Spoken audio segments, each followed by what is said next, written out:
protein. Peripheral protein भनेको चाहिँ it is a loosely attached protein on the outer, it may be on the outer side or inner side of the plasma membrane. Okay, they are loosely attached. यो चाहिँ sale membrane को भित्रसँग चाहिँ जुन चाहिँ integral protein पुगेको हुन्छ त्यहाँसम्म त्यसरी भित्रसम्म पुगेको हुँदैन हैन, लुजली अट्याच हुन्छ। त्यही भएर this peripheral protein has higher chance to get detached from the membrane, right? Higher chance if the cell membrane has if the cell membrane encounters with higher concentration of acid, higher concentration of salt, त्यस्तो भयो भने यस्तो peripheral protein चाहिँ they can detach. Okay, once dissociated from the membrane, peripheral membrane protein are soluble in aqueous buffers.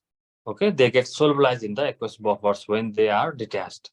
Peripheral proteins are indirectly attached to the integral or to phospholipids. The interaction is mainly due to ionic bond, which are disrupted by extreme pH or high salt concentration. Peripheral protein चाहिँ जुन चाहिँ phospholipid को phospholipid सँग चाहिँ हल्का रूपमा पानी भएको हुन सक्छ अथवा integral protein सँग पनि attach भएको हुन सक्छ. Okay, you can see here the picture. Integral protein र पेरिफेरल प्रोटीन बीच सर्टेन इंटरेक्शन आयोनिक इंटरेक्शन भएको हुन सक्छ अथवा फस्फोलिपिडसँग पनि इंटरेक्शन भएको हुन्छ. So we studied about the two major proteins that are present in the plasma membrane. That they were integral and peripheral proteins. The next one is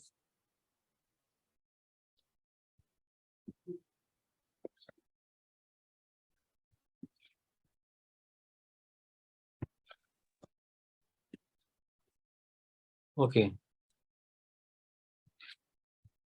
Now the role of detergents in cell lysis. So the important thing is why we need cell lysis. अब सेललाई हामीले चाहिँ किन break down गर्नुपर्छ? Cell what is cell lysis? Cell lysis भनेको cell मेम्ब्रेनलाई break down गर्ने अथवा सेललाई चाहिँ उ चाहिँ ब्रेक गर्ने. सेल ब्रेक हुनलाई के ब्रेक डाउन हुनु पर्यो? फर्स्टमा चाहिँ द सेल मेम्ब्रेनलाई ब्रेक डाउन गर्नु पर्यो हैन. सुरुमा सेल मेम्ब्रेन ब्रेक डाउन भयो भने त्यसलाई नै हामीले चाहिँ सेल लाइसिस भनिन्छ. सेल लाइसिस किन इम्पोर्टेन्ट छ? Because when you to get the proteins inside proteins, enzymes that is present inside the cell. So cell भित्र भएको प्रोटिनहरु इन्जाइमहरुलाई चाहिँ त्यसलाई चाहिँ कलेक्ट गर्न पर्यो भने चाहिँ त्यसलाई स्टडी गर्न पर्यो भने हामीले सेललाई ब्रेक डाउन गर्न पर्ने हुन्छ अथवा सेल लाइसिस गर्न पर्ने हुन्छ. त्यस्तो केसमा चाहिँ हामी चाहिँ सेल लाइसिस गर्न पर्ने हुन्छ. So we need to do cell lysis when you need the proteins or enzymes inside the cell. So what is how it can be possible? केले हेल्प गर्छ त? कसरी सेल लाइसिस गर्न सकिन्छ त? Okay, the answer is simple. Answer is we can use detergent or the type of compounds or reagents which act as a detergent. Generally, हामीले चाहिँ ठुल्ठुलो रिसर्च ल्याबहरुमा गएर हेर्यो भने जहाँ चाहिँ सेलमा काम हुने ल्याबहरुमा हेर्न गयो भने तिनीहरुले चाहिँ सेल लाइसिस गरिरहेको हुन्छ हैन. सेल लाइसिस गर्न युज हुने तिनीहरुको केमिकल हामीले हेर्यो भने this chemicals are very much similar to detergent. Detergent भन्ने बित्तिकै it is a just you can imagine the soap or detergent that we use in bathing or cleaning the clothes. त्यो भनेको same concept हो है. Detergent भनेको के हुन्छ? यसमा पनि एउटा पोलर ग्रुप हुन्छ, एउटा चाहिँ नन पोलर ग्रुप हुन्छ. Just like in soap or like in detergent, they have polar and non polar group. So they help in the breakdown of the cell. Let's see how it can help to break down the cell. Side by you can see the figure. Okay, in the right side you can see the figure. Figure मा के देखाएको छ? Sale membrane देखाएको छ. Okay, sale मेम्ब्रेनमा चाहिँ integral protein छ हैन, peripheral प्रोटीनहरु छ, इंटीग्रल प्रोटीन छ, प्लस हाम्रो चाहिँ फस्फोलिपिडहरु बाइलेयर पनि छ हैन. This blue color are the phosphate group, and you can see the tail, they are phospholipids, and this red and orange color structure, they are proteins, integral proteins, and there may be other peripheral proteins also. Okay, so and at the side you can see detergent. You can see this blue color. यसमा चाहिँ green head छ अनि long blue color को tail छ. Okay, this is detergent. Detergent मैले भनिहालेँ, detergent is also amphipathic or it has both polar group and non-polar group. The greenish color here at the top is the polar group. The bluish, that long chain, is the non-polar group. Okay. Now the target of the detergent for cell lysis are phospholipid and the integral protein. So what is the target? What are the targets of this detergent? The target of the detergent are this phospholipid and the proteins. Okay. अनि प्रोटिनमा पनि मैले भनिहालेँ integral protein को पनि polar part र non polar part हुन्छ. Okay, which are the polar parts? The outer and inner surface are the polar parts हुन्छ भने यो इंटीग्रल प्रोटीन को बिचको पार्ट के हुन्छ? द बिचको पार्ट चाहिँ it is non polar part. The central part is non polar part. Portion of these integral proteins, integral membrane proteins, are inserted into the lipid bilayer, so they can be distributed only by the reagents that disrupt hydrophobic interaction. Okay, you can see here this integral protein are also attached with this tail, है ना? यो integral protein र यो phospholipid को tail मा चाहिँ interaction भएको हुन्छ, त्यसले attach गर्ने काम गर्छ. त्यही भएर integral protein हरु चाहिँ phospholipid bilayer मिलेर बसेको हुन्छ, हैन? एकदम compact भएर attach भएर बसेको हुन्छ. The most commonly used reagent for solubilizing the integral membrane protein are detergent. अब integral protein लाई चाहिँ solubilize गर्न पर्यो भनेको चाहिँ त्यसलाई चाहिँ निकाल्न पर्यो, त्यसलाई चाहिँ डिट्याच गराउनु पर्यो भने चाहिँ we need detergent.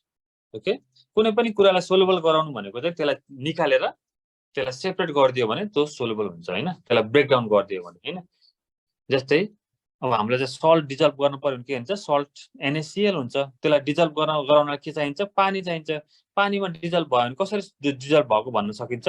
त्यसमा चाहिँ Na+ आयन र Cl- आयन सेपरेट भएपछि अनि बल्ल त्यो सल्ट चाहिँ डिजल्भ भएको मानिन्छ. ओके, त्यसैगरी यो इंटीग्रल प्रोटीनहरुलाई डिजल्भ गराउन कसरी सकिन्छ? इंटीग्रल प्रोटीनहरुलाई डिजल्भ कसरी गराउन सकिन्छ भने यो फोस्फोलिपिडसम्म चाहिँ हामी चाहिँ डिट्याच गराउन सक्यो भने चाहिँ they are said to be dissolved. Basically, detergent are similar to phospholipids as they have also contain both polar heads and non-polar tails. Okay, as I explained already. Since detergent micelles exhibit similar properties as the lipid bilayer, detergent molecules can penetrate the lipid bilayer at the concentration less than that of detergent critical micelle concentration, and comprises the integrity of the cell membrane. Now, what you should know that micelle. What is called micelle? You can see this micelle is detergent micelle भनेको यो circular structure. यो डिटर्जेन्टको concentration बढ्दै गयो भने डिटर्जेन्टको concentration बढ्दै गयो भने डिटर्जेन्टले आफै एउटा सर्कुलर स्ट्रक्चर बनाउँछ, त्यसलाई के भनिन्छ? माइसेली भनिन्छ. ओके, मैले के भने माइसेलीको कुरा गर्दिरहेको छु. डिटर्जेन्टको कन्सन्ट्रेसन बढ्दै गयो भने के हुन्छ? त्यसले चाहिँ माइसेली बनाउँछ. ओके, अब माइसेलीको इम्पोर्टेन्ट पार्ट के हुन्छ नि? माइसेली बन्यो भने चाहिँ यु क्यान सी माइसेली भनेको इट इज सर्कुलर पार्ट, हैन? सर्कुलर एउटा सेल जस्तै, हैन? हाम्रो सेल मेम्ब्रेनहरु जस्तो हुन्छ नि त, त्यस्तै एउटा माइसेली पनि एउटा सेल जस्तो बनाउँछ. अनि यसको भित्र पार्टमा चाहिँ के गर्छ? यसले चाहिँ अरु कम्पोनेन्टहरुलाई चाहिँ इन्कर्पोरेट गर्छ. ओके, त्यही भएर CMC भनेको के हो भने क्रिटिकल माइसेली कन्सन्ट्रेसन. त्यो माइसेलीको कन्सन्ट्रेसन बढाउँदै गयो भने एउटा कन्सन्ट्रेसनमा के हुन्छ? त्यो माइसेलीहरु चाहिँ सर्कुलर स्ट्रक्चर बनाउँछ अनि त्यसले चाहिँ के इन्कर्पोरेट गर्छ भने जस्तै प्रोटिनहरुलाई यसले भित्र क्याप्चर गर्छ, हैन? प्रोटिनहरुलाई डिजल्भ गरेको प्रोटिनहरुलाई चाहिँ भित्र क्याप्चर गर्छ. त्यही भएर हामीले पनि माइसेली यहाँ सुरुमा माइसेली हामीले चाहिँ अथवा डिटर्जेन्टको एमाउन्ट चाहिँ सुरुमा थोरै छ. थोरै डिटर्जेन्ट एमाउन्ट के हुन्छ? सुरुमा राख्दाखेरि यो चाहिँ they will got inserted inside the phospholipid. Phospholipid को बिचमा गएर inserted हुन्छ. You can see here at the second picture, top बाट चाहिँ second picture हेर्यो भने के हुन्छ? You can see micelle between the phospholipids, and sometimes micelle is between the phospholipid and integral protein, and somewhere you can see micelle this detergent between the phospholipids. Okay, phospholipids बिचमा पनि छ, phospholipids र integral protein बिचमा पनि यो detergent गएर बसेको हुन्छ. अब यसलाई हामीले फर्दर इन्क्रिज गर्दियो भने के हुन्छ? डिटर्जेन्टको कन्सन्ट्रेसन फर्दर इन्क्रिज गर्यो भने यो चाहिँ यसले चाहिँ बिस्तारै यो प्रोटिनलाई चाहिँ क्याप्चर गर्न थाल्छ ओके त्यो प्रोटिनको सराउन्डिङमा यो धेरै हुन थाल्छ त्यसरी अनि साथसाथै यसले के गर्छ you can see in the down side यसले चाहिँ फस्फोलिपिडलाई पनि आफूमा चाहिँ इन्कर्पोरेट गर्छ किनभने फस्फोलिपिड र डिटर्जेन्टको सेम स्ट्रक्चर छ होइन माइसिली बनाउँदाखेरि यसले चाहिँ फस्फोलिपिडलाई पनि इन्कर्पोरेट गरेर माइसिली बनाउँछ अनि आफ्नो मात्रै पनि एउटा माइसिली बनाउँछ अब यसरी हेर्दा के भयो अब प्रोटिन इन्टिग्रल प्रोटिन र अब फस्फोलिपिडहरू चाहिँ सेपरेट भयो अब चाहिँ यो कन्डिसनलाई के भन्छ cell membrane is now break down as the concentration increases more detergent molecule insert themselves in the lipid bilayer okay the hydrophobic portion of the detergent displaces the membrane lipids and bind to the hydrophobic portion of the integral membrane proteins now the lipid bilayer finally breaks apart at a concentration equal to or higher than the detergent's CMC अब मैले के भने critical माइसिलिक concentration पुगेपछि अब चाहिँ त्यो चाहिँ detergent र फस्फोलिपिड बीचको बोन्डहरु ब्रेक हुन्छ अब डिटर्जेन्टले चाहिँ फस्फोलिपिडलाई चाहिँ क्याप्चर गर्छ र यसले माइसिली बनाउँदाखेरि यसले आफ्नो भित्र चाहिँ इन्टिग्रेटेड प्रोटिनहरुलाई चाहिँ इन्कर्पोरेट गर्छ त्यसैगरी sometimes it also incorporate the phospholipid inside it in this way the detergent helps in the breakdown of cell membrane okay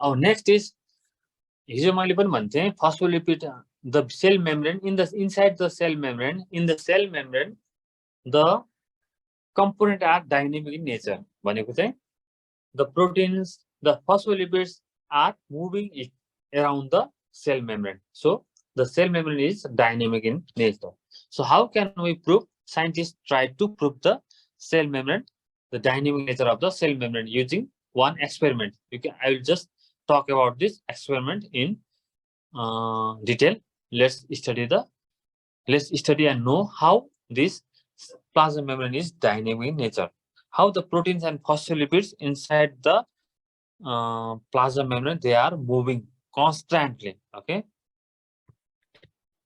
membrane proteins and phospholipids are unable to move back and forth between the inner and outer leaflets of the membrane at the appreciable rate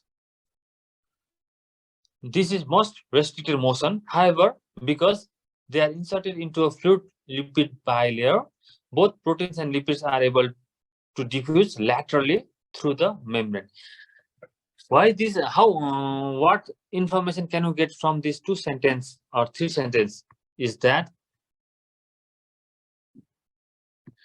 the phospholipids or the proteins they cannot cross from one layer to another layer and lipid ta hamro duita layer cha ni haina phospholipid bilayer ho एउटा layer को बाट चाहिँ अर्को layer मा जान्छ एकदम गाह्रो हुन्छ that is very must restricted तर एउटै लेयर मा चाहिँ माथिको होस् अथवा तलको जुन लेयर मा भए पनि फस्फेट ग्रुप फस्फोलिपिड और प्रोटिन्स आर मुभिङ ल्याटरली भने चाहिँ त्यहाँ you can remember the term laterally एउटै मेम्ब्रेन मा एउटै लेयर मा चाहिँ there is possible that these particles are moving laterally. It means that the lipid and protein can move within the plane of the membrane. Okay, this is called the dynamic nature of the plasma membrane. Okay, the lipid or protein in the single layer, and they are moving constantly, or in the lateral they are moving laterally. This lateral movement was first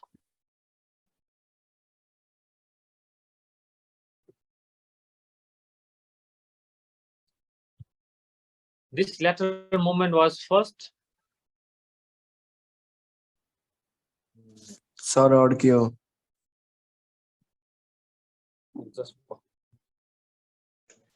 sir तपाईको sound अड्कियो sir sound के सुन्दैन sir sir sound sir sound आएन अड्किरहेको sir छ sir sound अहिले आएन आयो सर साउन्ड अड्किरहेको छ सरले बोल्नु नै भएको छैन अहिले आयो छैन आएको छैन सर सर अड्किँदै आइरहेको छ नाउ सर आयो Can you hear me? Now आयो मात्र सर। आयो सर कटी कटी I'm, आइरहेछ sir Okay. Oh, lateral movement. Okay, lateral movement. This lateral movement was first shown directly in an experiment reported by Larry Frey and Michael Edidin in 1970, which provided support for the fluid mosaic model. यसले चाहिँ fluid Mosaic मोडेललाई पनि support गर्छ तिनीहरूले what did they found out? What was their experiment? They did the fusion of two cells, human cell and the mouse cell, in a culture to produce human mouse cell hybrid.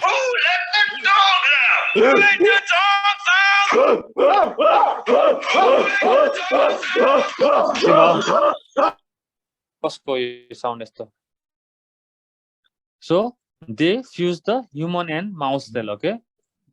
Because these two cells are very different cells. Now,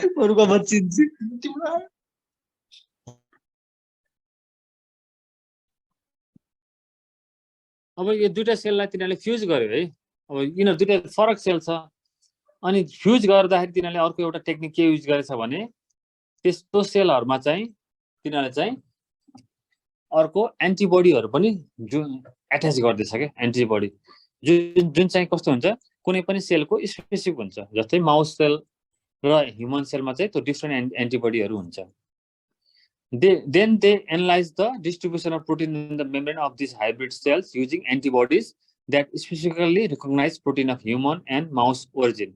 तिनीहरुले चाहिँ माउसको सेलमा हुने प्रोटिनलाई मात्र recognise गर्ने एउटा antibody राख्दियो र जसको colour के छ रेड कलर छ ओके अनि ह्युमनको सेललाई सर, रिकग्नाइज गर्ने एन्टिबडी सर यो माउस सेल भन्नु भएर चाहिँ यो ऱ्याट त्यो मुसावाला त्यसको सेल हो कि अर्को हो सर माउस र ऱ्याटमा फरक हुन्छ है rat is bigger size mouse is smaller size okay mouse cell भनेको चाहिँ स्मल त्यो चाहिँ मुसाहरु चाहिँ कस्तो हुन्छ यसको साइज चाहिँ स्मल हुन्छ हैन ऱ्याट चाहिँ अलि बिगर साइज हुन्छ अब ह्युमन सेल र माउस सेल यिनीहरूले कम्बाइन गर्न गइरहेको छ हैन एन्टिबडी युज गरेछ एन्टिबडी कस्तो छ भने एन्टिबडी चाहिँ कलरहरु हुन्छ के एन्टिबडीमा चाहिँ कलर डिटेक्ट गर्न सक्छ अब त्यो रेड कलरको एन्टिबडी चाहिँ के छ ह्युमन सेलमा गएर एट्याच हुन्छ भने ग्रीन कलरको एन्टिबडी चाहिँ माउस सेलमा गएर एट्याच हुन्छ के हुन्छ भने त्यो प्रोटिनहरु मुभ हुन्छ कि हुन्न भनेर हामीले चाहिँ कन्फर्मेसन पाउन सकिन्छ They analyze the distribution of protein in the membrane of this hybrid using antibodies. Okay, त्यो antibodies ले चाहिँ human सेलमा भएको प्रोटिनमा गएर बाइन्ड हुन्छ अनि अर्को एन्टिबडी चाहिँ माउस सेलमा भएको प्रोटिनमा गएर बाइन्ड हुन्छ ओके अनि जुन चाहिँ कलरफुल पनि हुन्छ के कसरी कलरफुल हुन्छ त्यसमा चाहिँ हामीले चाहिँ फ्लोरेसेन्ट लाइट पठाउँछौं फ्लोरेसेन्ट लाइट पठाएपछि तिनीहरुले चाहिँ आफ्नो कलर चाहिँ दिन्छ ह्युमन सेलकोले रेड कलर दिन्छ भने mouse सेलकोले green color dincha okay immediately after fusion human and mouse protein were localized to differently halves of the hybrid cell अब जोड्ने बित्तिकै तिनीहरु दुईटालाई फ्युज गर्ने बित्तिकै त्यहाँ चाहिँ तिनीहरुलाई चाहिँ यो फ्लोरेसेन्ट लाइट दिँदाखेरि के देखियो दुईटा सेपरेट हाफ अफ रिजनमा देखियो हैन फर्स्ट एउटा हाफ रिजनमा चाहिँ ग्रीन देखियो अर्को हाफ रिजनमा रेड देखियो तर however after a brief period of incubation at 37 degrees Celsius, the human and mouse proteins were completely intermixed over the cell surface. You can see here indicating that they move freely through the plasma membrane. जोड्ने बित्तिकै चाहिँ दुईटै आधा आधा देखियो तर एकछिन तिनीहरुलाई छोड्दियो हैन 37 डिग्री सेल्सियसमा सर्टेन आवर्समा छोड्दिएपछि के देखियो भने ती दुईटा प्रोटिनहरु चाहिँ ती दुईटा कलरहरु चाहिँ you can see they are mixing so यसबाट के हुन्छ भने यो प्रोटिनहरु चाहिँ मुभ हुँदो रहेछ they are moving across the plane cell सर्फेसको प्लेनमा चाहिँ they are moving each other so integral protein अहिले हामीले जुन पढ्यौं नि इन्टिग्रल प्रोटिनहरु त्यो चाहिँ के हुँदो रहेछ जेनरली सेल सर्फेसमा चाहिँ एउटा ठाउँबाट अर्को ठाउँमा चाहिँ मुभ भइरहेको हुँदो रहेछ। यसबाट चाहिँ त्यो पनि तिनीहरू चाहिँ प्रुभ गरेर देखाए। सो यसबाट के पनि प्रुभ भयो भने these proteins are dynamic nature. यसले के पनि सपोर्ट गर्यो, the fluid mosaic model of cell membrane.